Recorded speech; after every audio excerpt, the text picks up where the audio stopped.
Hi boys and girls, this is Miss Angie again. This is our last lowercase letter writing practice group, Hills and Valleys. You can see it's N, M, V, Y, and Z. It's cursive, so we start where? At our bottom writing line.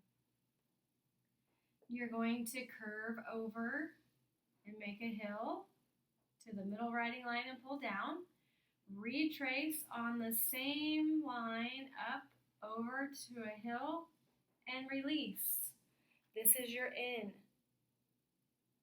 I always think of it as an intro hill and then the N, if you can kind of see it that way. The next letter in the Hills and Valleys group is the M. You're going to start at your bottom writing line, curve over, make a hill, come down to the bottom writing line, retrace up, make your hill. At the middle writing line is when you're going to come back down, retrace, make your hill, come down to the bottom writing line and release. I like to think of it in the same concept. You have an intro hill, and then you have your M, and then you have your release. So you kind of see three humps, three hills. Okay, our next hill and valley letter is the V. You're going to start at your bottom writing line. You're going to do your first hill. Now you're going to do a deep valley. Bring it back up to the middle writing line, and this is a stroke that releases at the middle divider.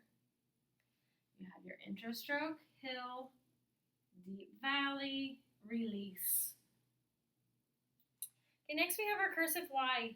You're going to start at your bottom writing line, do your hill, come back down, do your deep valley just like your V, but this time retrace down, go below the bottom writing line, loop, and then do your release stroke back above the line so you can connect a letter to it when we start writing our words.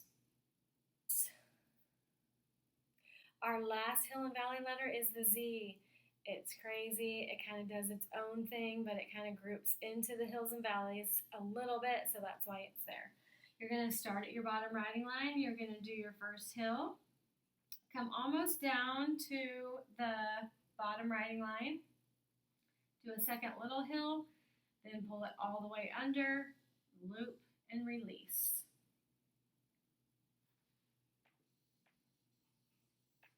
There's our Z.